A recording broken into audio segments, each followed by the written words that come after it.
It's been an eventful week.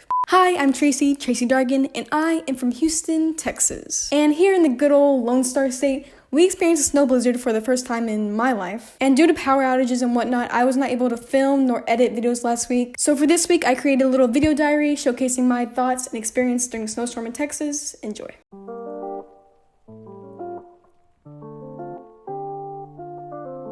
It's Valentine's Day, and I'm still single, but it's fine. My dad and I usually have a dinner date on Valentine's Day, but we canceled it this year because the roads are gonna freeze tonight or something. They're even canceling school on Monday and Tuesday. Well, in-person school. I still have to attend school since I take online classes. So instead I ordered crawfish, and we're gonna watch some TV episodes tonight.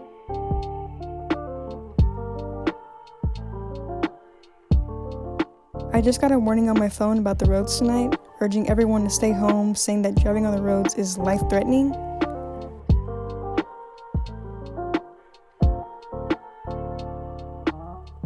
Before I came to bed, my grandma asked me if I saw snow because apparently the news reporter was saying that it's snowing outside, and I was like, no? Snow? If there is snow outside, trust that it's less than an inch and it will most likely be gone by the morning. I'm not even gonna bother to look outside.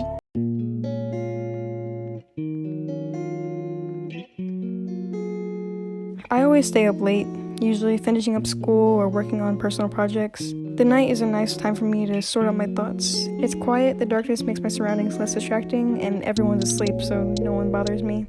Tonight, however, while I was working on my script to film the next day, the power went out. It's currently 1:45 a.m. and it's going off and on. I was so caught off guard because the power usually only goes out when it's bad weather, but I hadn't heard any rain or thunder outside. Curiously, I got up and looked out the window, and to my surprise, everything was covered in snow. My mouth was agape and my body shivered.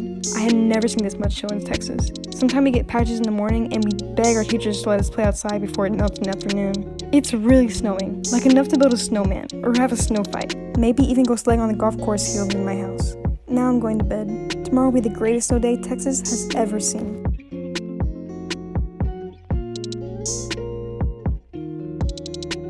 I wake up to a chilly house and a bright light that was piercing through the window.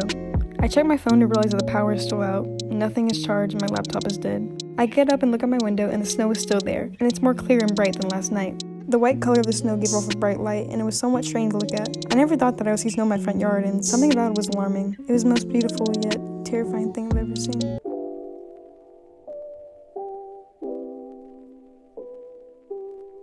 The house is getting colder and colder. I don't have very many winter clothes. For example, the only pants I have are skinny jeans. So to stay warm, I put on sweatpants, socks, and in addition to a shirt I already had on, a sweatshirt and my varsity jacket. Plus a winter hat that I found in my closet. It still had the tag on it if that tells you anything. I'm sitting in my bed in quite a few layers of clothes, and with nothing to do, I fell back asleep.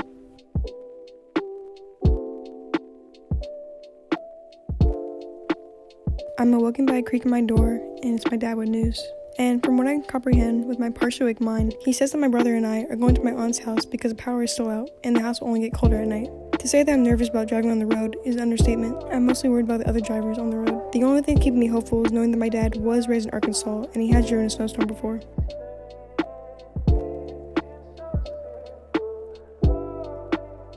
I step outside for the first time today. The air smells crisp, and it's cold, but it's kinda nice. I step on the snow-covered grass in front of my house, and the crunch is satisfying. It makes me want to jump over and play around the snow. It almost feels like a late Christmas, since because of the pandemic, my family and I weren't able to travel anywhere, and it kind of has like a winter sort of vibe. I can see footprints in the snow, likely from my neighbors, and other duck footprints as well. This is when I start to worry a bit. How are the animals right now who physically aren't equipped for this weather? How are the homeless people who have nowhere to go? How are my other friends and family, who I can't contact because I have no Wi-Fi or service? Usually my house is the one people come in when they need a place to stay, but now it feels like everyone is hopeless being in the situation we're in.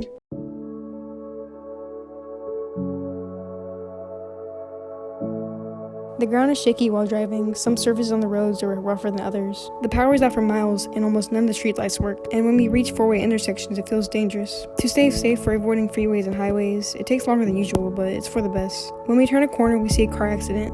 It looks as if maybe one car crashed to a pole or something. Even though the crash was centered near the driver's seat, the driver didn't look hurt, thankfully. But not everyone is so lucky. I had seen car crashes the other day on the news due to the snow, tons of cars piling up, and many, many lives lost.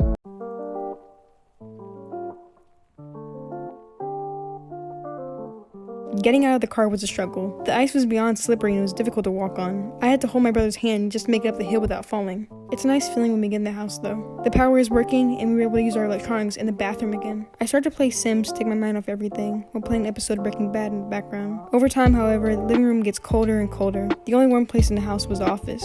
So when the room becomes too cold for me to bear, I gather my things and move to the office. And just as I enter the room, the power goes out.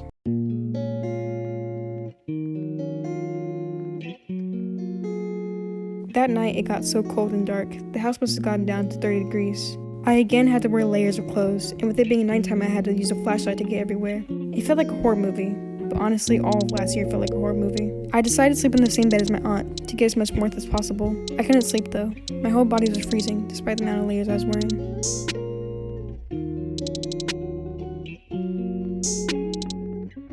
I feel disconnected from everyone. The power is out, and my phone battery is slowly depleting. I can't call or text anyone. I can't see anyone else's current state from where I am, or on Snapchat or Instagram. Are they happy outside playing, able to stay warm, or are they suffering in silence like the rest of us?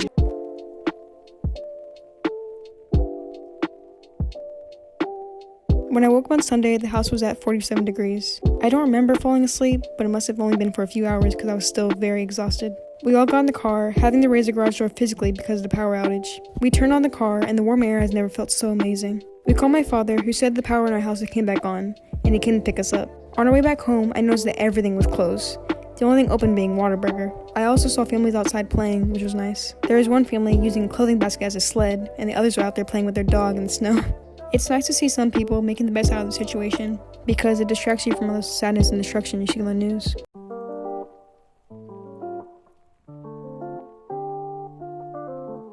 Our home was so warm and cozy. We had the furnace on for the first time in 15 years. I'm 16, if that tells you anything. I almost cried when I got in my bed. I felt beyond blessed to be home.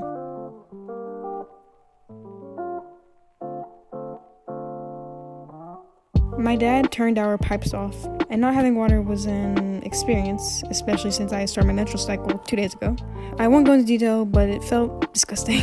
Good news is that power was off and on, and mostly on, which was nice. I checked my email and school was canceled until Monday, and TikToks are hilarious as always. TikTok is always great for making light out of bad situations. It's not always a good thing, but for the most part it is.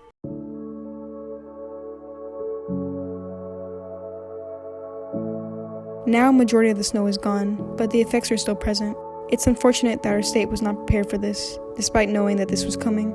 Similar to Harvey, people's homes are destroyed, and it's going to take a long time for our state to recover.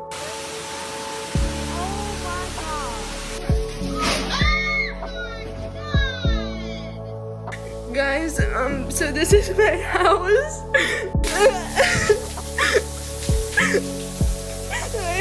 I don't know what to do. Everything's flooded.